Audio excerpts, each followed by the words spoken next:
Hi, everybody. My name is Judith Schaufler, and I'm working at the Austrian Research Center for Forests in Vienna. Today, I will present results from my master thesis at the University of Natural Resources and Life Sciences, in which I studied humus succession after forest fire. Klaus Katzensteiner, who was supervisor of my thesis, continued research at the fire site, and he provided additional results for this. We do not see your presentation. It is normal? You can't see it? We see your, we can see your screen, but not your presentation. I'm sorry.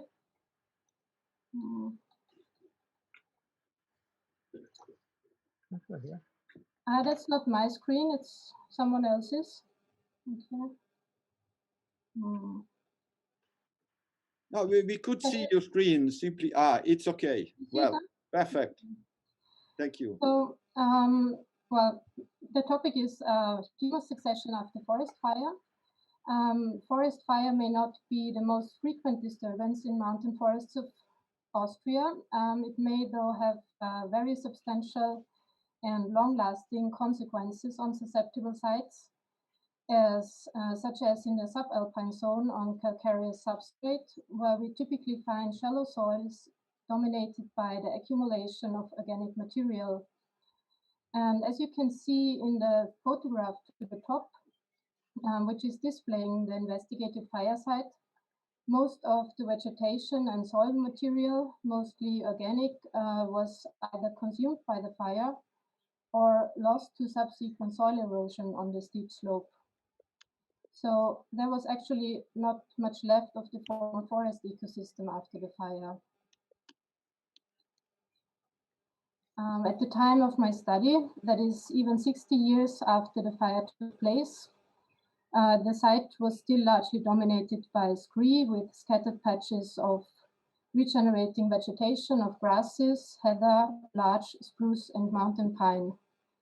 So to evaluate humus succession, I studied soil carbon accumulation under these dominant types of vegetation at the fire site, in the graph shown in red color, and in comparable undisturbed forest conditions, shown in blue color.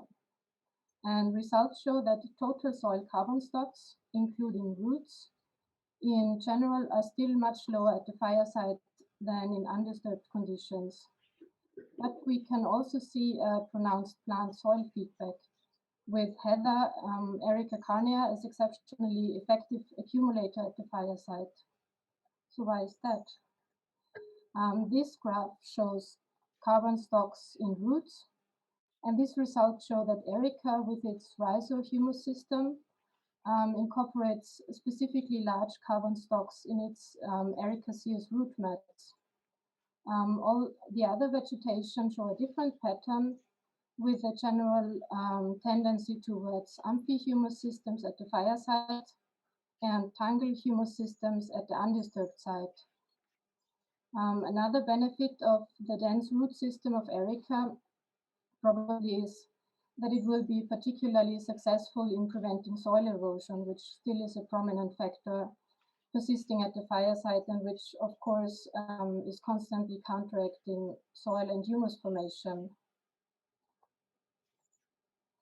Another relevant species-specific effect displayed by results from Klaus Katzensteiner is a slower decomposition of Erica litter compared to grass and tree litter. These graphs show litter decomposition rates measured as CO2 effluents originating from microbial processing of litter in lab incubation. They include temperature and moisture response, with moisture content indicated by curves of different color. And if we compare the plots for the different species, we see that the CO2 efflux from grass, spruce, and larch litter is higher. Well, the one of Erica litter is lower than the CO2 efflux from grass, spruce, and larch litter, indicating the more recalcitrant litter quality of Erica. Apart from these direct effects, measurements from Klaus at the fire site also display a noticeable indirect effect, which is the modulating effect of vegetation on soil temperature. So the two graphs show mean and maximum soil temperature of bare soil and vegetated patches at the fire site in 5 centimeters depth. And for the summer months, we can observe a difference of mean soil temperature between bare soil and grass compared to Erica larch and spruce of up to 5 degrees Celsius. And this difference is, of course, even much more pronounced for maximum soil temperature. So we can deduce that higher litter input and lower soil heterotrophic respiration under the canopy of regenerating shrubs and trees promote the accumulation of an organic soil layer. And altogether, these results illustrate how vegetation can influence humus pattern characteristics and dynamics in many quite different ways. And this diversity can, for instance, be especially important in the succession and recovery of ecosystems after severe disturbance like we saw here. Thank you for your attention.